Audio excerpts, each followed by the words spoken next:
Sejam bem-vindos a mais um Opcast. É um prazer estar aqui para esse nosso mergulho de hoje. Hoje a nossa missão é embarcar em uma análise aprofundada, muito especial e incrivelmente prática. É um conteúdo voltado diretamente para a nossa audiência que já conhece bem os desafios da medicina veterinária e, claro, da rotina com os felinos. E que rotina! É sempre um desafio constante. Exatamente. Nós mergulhamos nas diretrizes de consenso de 2024 da Sociedade Internacional de Medicina Felina, a ISIFM, e também da Associação Americana de Praticantes de Felinos, a AFFP. Documentos que acabaram de sair do forno e trazem um peso científico enorme. Sim, e o foco central desse material, o que a gente vai destrinchar hoje, é o uso a longo prazo de medicamentos anti-inflamatórios não esteroides, os famosos AINES, em gatos. Que sempre foi um terreno assim meio espinhoso na clínica. Muito. E por que quem nos ouve deve se importar com os mínimos detalhes desse documento? Porque, historicamente, o manejo da dor crônica em felinos sempre esbarrou em limitações farmacológicas muito severas. E no próprio comportamento da espécie, que não facilita em nada. Exato. O objetivo dessas novas diretrizes é justamente estabelecer um protocolo claro de como aliviar a dor crônica de forma segura, otimizando a qualidade de vida do animal, sem comprometer a função renal e hepática. É um manual robusto que une a ciência veterinária de ponta à realidade do dia a dia de quem precisa cuidar desses pacientes crônicos em casa. O que torna este documento um marco, um verdadeiro divisor de águas, é o reconhecimento oficial de que a dor crônica em felinos é um desafio de proporções gigantescas e que exige uma abordagem totalmente multidisciplinar. Não é só dar o remédio e acabou. De forma alguma. A nossa audiência já sabe muito bem que gatos são predadores e presas simultaneamente na natureza. E por causa dessa biologia evolutiva, eles mascaram a dor com uma eficiência Quase assustadora, não é? quase assustadora, porque na natureza demonstrar dor é demonstrar vulnerabilidade. Mas o que este consenso de 2024 traz de revolucionário é um mapeamento exato de como a biologia e o ambiente interagem, como eles podem sabotar ou facilitar o nosso diagnóstico clínico e o tratamento. É uma dinâmica complexa que o documento, de forma muito precisa, chama de o desafio invisível. Um nome perfeito. Porque identificar a dor e tratá-la adequadamente sem causar efeitos adversos, dado o metabolismo muito único dos felinos, exige uma compreensão profunda das vias metabólicas. E das modificações comportamentais também. Como quem trabalha na área ou tem gatos já vivenciou, eles não demonstram dor da mesma forma que os cães. Definitivamente não. Um paciente canino com osteoartrite pode mancar claramente na nossa frente, relutar em andar ou até choramingar ao ser manipulado. O gato, por outro lado, simplesmente adapta a rotina dele para evitar o movimento que causa dor. Ele recalcula a rota silenciosamente. E o documento detalha o conceito da dor maladaptativa, que é o termo técnico para dor crônica que persiste além da cura da lesão inicial. Como funciona essa transição da dor normal para a maladaptativa? Bom, ao contrário da dor aguda, que serve como um alarme biológico útil, um aviso neurofisiológico para evitar mais danos a um tecido lesado, a dor maladaptativa perde totalmente esse propósito biológico original. Ela deixa de ser um sintoma e vira o problema principal. Exato.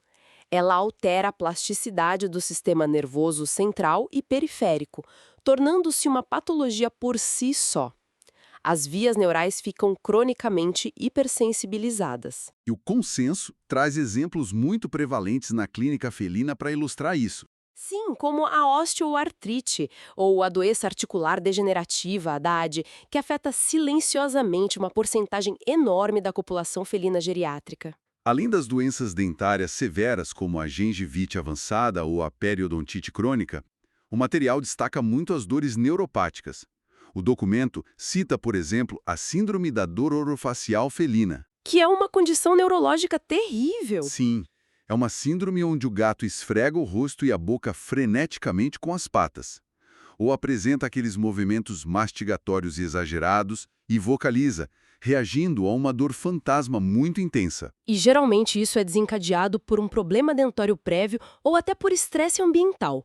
É o tipo de dor crônica e neuropática que simplesmente destrói a qualidade de vida do animal. E o grande obstáculo para o diagnóstico clínico dessas dores, segundo as diretrizes, é um fenômeno muito frustrante chamado analgesia induzida pelo estresse, que mascara completamente esses sinais dentro do consultório veterinário. Esse conceito é fundamental para a precisão diagnóstica.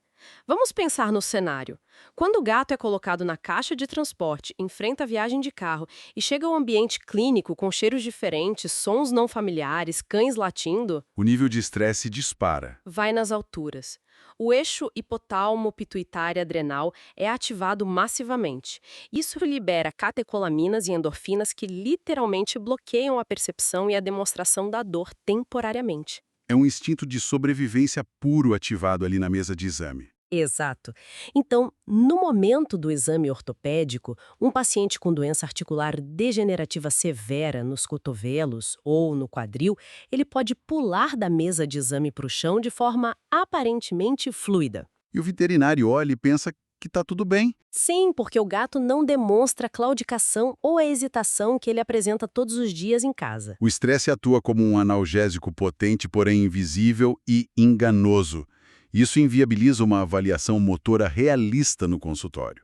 Para contornar essa falha diagnóstica, as diretrizes propõem colocar o tutor no centro do processo investigativo. Porque é o tutor que tem o acesso aos bastidores, por assim dizer. Exatamente.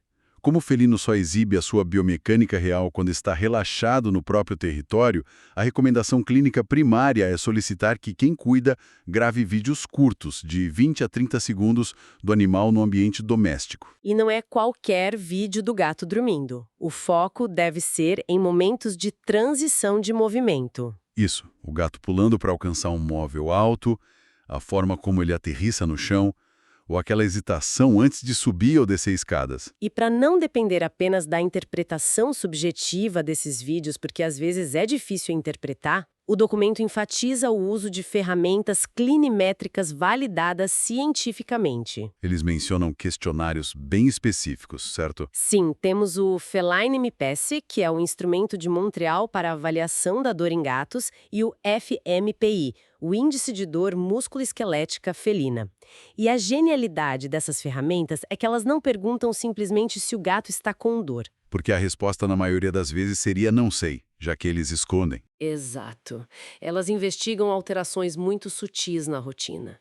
Questionam coisas práticas, tipo o gato parou de pular diretamente para a cama e agora precisa usar uma cadeira como degrau intermediário. Ou se ele hesita por vários segundos calculando a distância antes de saltar.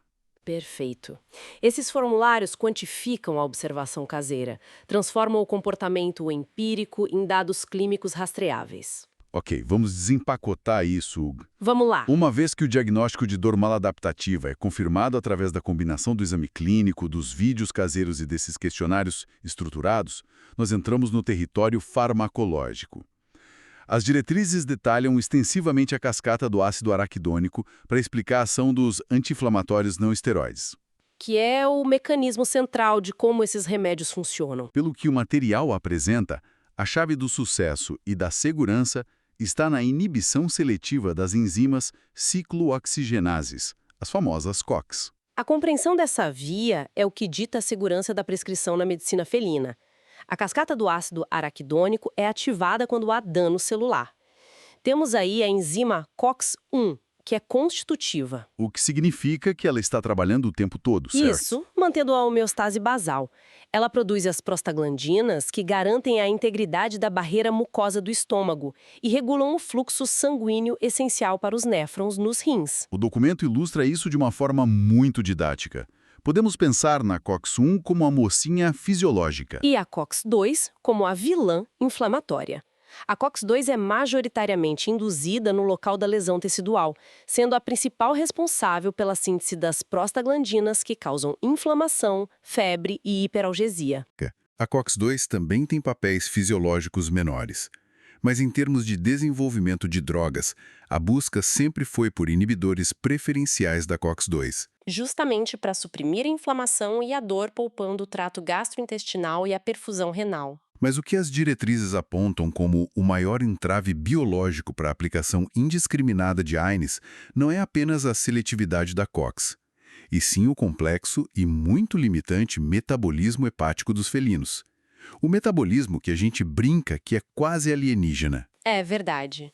A fisiologia hepática felina é notória por suas particularidades, especificamente a deficiência na via de glucoronidação. O que exatamente é essa via para quem está acompanhando? Os gatos possuem uma atividade extremamente reduzida das enzimas UDP-glucuronosiltransferases, ou UGTs. Essa é uma via metabólica vital, uma espécie de esteira de processamento no fígado. Uma linha de montagem de desintoxicação. Isso mesmo. Responsável por conjugar toxinas e fármacos a moléculas de ácido glucurônico, tornando-os hidrossolúveis para que possam ser excretados com segurança pela urina ou pela bile. E como eles têm deficiência nessa esteira? Sem essa capacidade de conjugação rápida, medicamentos que dependem dessa via acumulam-se no organismo felino até atingirem níveis tóxicos, prolongando a meia-vida da droga de forma muito perigosa. A via de glucurodinação é o grande funil metabólico. É exatamente por essa deficiência enzimática que drogas de uso humano comum, como o famoso paracetamol, são estritamente contraindicadas. São letais para os gatos, causando metahemoglobinemia e necrose hepática aguda. Uma única dose pode ser fatal. Devido a esse funil estrito, o uso de AINES na medicina felina crônica exige compostos desenhados especificamente para contornar ou respeitar essa limitação. E é aqui que o consenso destaca os dois protagonistas com o maior volume de evidências científicas para uso seguro a longo prazo, o meloxicam e o robenacoxib. O meloxicam e o robenacoxib não são apenas preferências pessoais de veterinários. Eles representam os AINES mais rigorosamente estudados em ensaios clínicos controlados para a osteoartrite felina. A farmacocinética desses medicamentos demonstra uma margem de segurança muito superior quando dosados corretamente. E um ponto anatômico e metabólico fascinante ressaltado pelas diretrizes é a via de excreção deles. Fundamental. Ao contrário de muitos compostos que dependem exclusivamente da filtração renal, sobrecarregando os rins, tanto o meloxicam quanto o robenacoxib têm uma via de eliminação primariamente fecal, através da excreção biliar. É fascinante como a excreção preferencial via trato gastrointestinal, em vez das vias urinárias, muda totalmente o panorama da toxicidade renal. Isso retira um peso imenso das costas de quem prescreve e, principalmente, de quem precisa administrar a medicação ininterruptamente. Mas isso nos leva a um gargalo prático gigantesco. Que muitas vezes sabota o tratamento perfeito desenhado lá no papel da receita. O ato físico de medicar o paciente felino todos os dias. Na internet, dar comprimidos para gatos gera vídeos muito engraçados de memes, mas as diretrizes dedicam uma sessão inteira à seriedade desse problema. Abordando o conceito formal de sobrecarga do cuidador, ou caregiver burden em inglês. A inclusão desse conceito humano em um documento de consenso farmacológico veterinário mostra um amadurecimento imenso da área. Com certeza. O impacto psicológico, financeiro e a demanda crônica de tempo para cuidar de um gato com dor afetam severamente a adesão ao tratamento. A rotina de conter fisicamente um gato, forçar a abertura da mandíbula e empurrar um comprimido goela abaixo diariamente É uma batalha campal. e não apenas gera estresse agudo na hora, como destrói sistematicamente o vínculo de confiança entre o felino e o tutor. O animal passa a viver em constante estado de hipervigilância. Sempre antecipando o confronto. E essa quebra de vínculo é contraproducente até mesmo para o controle da dor, já que, como a gente viu antes, o estresse amplifica as vias nociceptivas, as vias de dor. Para mitigar isso, as diretrizes defendem o empoderamento de quem cuida, transformando essa pessoa em parte da equipe de cuidados, com técnicas focadas em adesão amigável. O material traz imagens muito ilustrativas, demonstrando o uso de petiscos líquidos e úmidos que possuem alta palatabilidade, como veículos ideais para esconder a medicação. As pastas moldáveis, conhecidas como pill pockets, também são fortemente recomendadas. Camuflar o comprimido de forma que a administração se torne voluntária muda o jogo. evita qualquer necessidade de contenção física. E esse método se alinha perfeitamente com a técnica comportamental do condicionamento clássico. A meta é parear a administração do AINE com um estímulo estritamente positivo. Se o gato recebe o remédio escondido no petisco líquido e imediatamente depois ganha uma escovação relaxante na área do pescoço, ou brinca com uma varinha, Medicação deixa de ser uma ameaça e torna-se um evento antecipado com prazer. exatamente. No entanto, o consenso traz um aviso muito claro. Uma contraindicação comportamental e fisiológica rigorosa sobre como esse alimento com remédio deve ser oferecido. Essa é uma regra de ouro que o documento frisa incansavelmente. Nunca, em hipótese alguma, o medicamento deve ser misturado na refeição principal do gato. A menos que haja absoluta certeza de que o paciente consumirá a porção inteira sem hesitar, o risco é imenso. Se o felino detectar o cheiro ou o gosto residual do remédio na sua ração de manutenção diária, ele pode desenvolver uma aversão alimentar severa. E nós sabemos que a anorexia em gatos é uma via expressa para o desenvolvimento de lipidose hepática. Uma complicação que pode ser fatal e muito mais difícil de reverter do que a dor articular original. Então, a medicação disfarçada deve ser um microevento isolado da dieta base. A manutenção do apetite é inegociável no manejo crônico. E falando em manejo complexo, precisamos abordar a comorbidade que mais gera ansiedade nos consultórios. A intersecção entre a necessidade de analgesia e a disfunção de órgãos excretores. Aqui é onde fica realmente interessante. Vamos falar do elefante na sala. O grande elefante na sala da medicina interna felina. Imagine o seguinte quadro clínico que quem nos ouve provavelmente já viu. Um paciente felino idoso diagnosticado com osteoartrite severa com degeneração visível em radiografias, mas que concomitantemente apresenta doença renal crônica, a temida DRC. Um cenário incrivelmente comum. O paradigma histórico, o senso comum ensinado por anos, sempre foi taxativo. Rins comprometidos significam proibição total de anti-inflamatórios devido ao risco de inibição das prostaglandinas renais que mantém a taxa de filtração glomerular.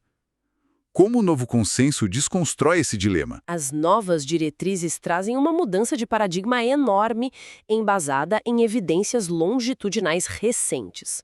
O documento afirma categoricamente que gatos com doença renal crônica estável não devem ser privados do alívio da dor. A dor não deve ser ignorada só por causa do rim. De jeito nenhum. Especificamente, pacientes classificados nos estágios 1, 2 ou 3 da escala da IRIS, a Sociedade Internacional de Interesse Renal, podem receber terapia contínua com AINES, como o Meloxicam e o Robenacoxib. Esses estágios representam pacientes que podem apresentar desde a ausência de azotemia até uma azotemia moderada, mas cujo quadro clínico geral não está em declínio agudo, correto? Correto. E isso resgata a qualidade de vida de uma vasta população geriátrica. Mas o consenso é muito diligente, muito cuidadoso em definir o que constitui um paciente estável. Não basta apenas olhar o valor da creatinina ou do SDMA no exame de sangue impresso. Não mesmo. Para a administração ser segura nesse cenário de DRC, o gato precisa estar normoréxico, ou seja, comendo bem e mantendo o peso clinicamente bem hidratado e, acima de tudo, com a pressão arterial rigorosamente controlada. E para garantir que a aferição da pressão arterial seja confiável na clínica, o documento dedica grande atenção às técnicas cat-friendly. A mensuração da pressão arterial em felinos é notoriamente suscetível ao efeito do jaleco branco. O estresse, de novo, sabotando o diagnóstico. Exato. Uma aferição incorreta devido ao estresse pode levar a um falso diagnóstico de hipertensão ou mascarar uma hipotensão perigosa. O manejo adequado da pressão é crucial, porque a hipertensão não controlada agrava a lesão renal e adicionar um AINE nesse cenário seria desastroso. O material fornece um exemplo visual, uma imagem clínica fascinante sobre essa aflição. Mostra uma médica veterinária realizando a medição com o método Doppler, mas o gato não está esticado em uma mesa de inox fria e escorregadia. De jeito nenhum. Ele permanece relaxado, deitado ali em decúbito external, dentro da base da sua própria caixa de transporte. Da qual apenas a tampa superior foi removida. O ambiente familiar e os odores de casa são preservados ao máximo. E o detalhe mais técnico e brilhante, a profissional utiliza fones de ouvido conectados ao aparelho Doppler. Isso é uma sacada genial! Impede que o som alto e rítmico do fluxo sanguíneo amplificado assuste o animal, evitando aquele pico de catecolaminas que alteraria o resultado final da pressão. É o cuidado com a percepção sensorial do gato. E essa atenção aos microdetalhes do ambiente precisa ser estendida para a rotina em casa. Principalmente para manter um paciente com DRC estágio 2 ou 3 seguro enquanto recebe a medicação diariamente. O monitoramento contínuo da hidratação é o pilar principal em casa. É mandatório que o ambiente tenha múltiplas estações de água, preferencialmente fontes com água corrente para estimular o consumo. Aumentar significativamente a proporção de dietas úmidas na alimentação também, para garantir a ingestão hídrica passiva. E manter uma rotina de check-ups com perfis renais completos e análises de densidade urinária a cada poucos meses. O objetivo é assegurar que a taxa de filtração glomerular suporte a terapia, sem sofrer quedas agudas. A hidratação previne a hipovolemia, garantindo que as prostaglandinas renais não sejam excessivamente demandadas, o que torna a inibição parcial pela medicação clinicamente tolerável. Mas o alívio da dor, de acordo com o documento, vai muito além das vias enzimáticas, dos miligramas do remédio e da hidratação. O manejo moderno exige uma visão holística. Se conectarmos isso à imagem maior, Entramos em uma seção vital do consenso: a modificação ambiental e o impacto da neurobiologia das emoções. a neurobiologia das emoções na percepção nociceptiva. O documento argumenta que a dor não é apenas uma resposta física, mecanicista, mas uma experiência intrinsecamente ligada ao estado emocional do gato. É uma fusão brilhante entre neurologia e etologia. A dor maladaptativa é amplificada por estados emocionais negativos. Então, o medo aumenta a dor física. Literalmente. Quando um gato vive em um estado de medo crônico, ansiedade ou frustração por não conseguir exercer seus comportamentos naturais como escalar ou patrulhar o território em altura, o sistema nervoso simpático permanece ativado. Esse estado emocional abaixa o limiar de dor. Fazendo com que estímulos normais sejam percebidos como dolorosos, e a dor articular existente se torna insuportável. Inversamente, emoções positivas, a sensação de controle territorial e a segurança ativam vias inibitórias descendentes no cérebro, que agem acalmando o sistema nervoso e reduzindo a intensidade do sinal de dor. Isso significa que a ergonomia da casa atua de forma tão direta no sistema nervoso quanto a própria medicação anti-inflamatória. O documento lista adaptações de biomecânica ambiental que reduzem o atrito articular diário. O uso do espaço vertical em 3 dimensões é inerente à segurança psicológica dos felinos. Se um gato com dor nas articulações lombosacrais não consegue mais acessar a janela favorita dele ou o topo do armário, ele sofre 2 vezes. Sofre pela dor física do pulo mal sucedido e pela frustração comportamental de perder o território seguro dele. E a solução é simples. A instalação de rampas estruturadas ou degraus curtos e de inclinação suave permite que o animal retome sua posição vertical sem microtraumas articulares repetitivos. Outro ajuste de baixo custo e altíssimo impacto recomendado é a elevação dos comedouros e bebedouros. Sim, quando observamos a biomecânica de um felino se alimentando no nível do chão, vemos uma sobrecarga imensa nas articulações cervicais e nos cotovelos. Ao elevar os potes até a altura do peito do gato, eliminamos a tensão mecânica de flexão do pescoço e a carga nos membros torácicos. O que é um alívio imensurável para pacientes com osteoartrite nessas regiões. E não podemos esquecer da modificação das caixas de areia. Isso é fundamental. É uma das maiores causas de eliminação inadequada, de fazer xixi fora do lugar, secundária à dor crônica. Tensão forçada da coluna e dos membros pélvicos para entrar e sair. Para um felino com coxartrose, isso é uma tortura diária silenciosa.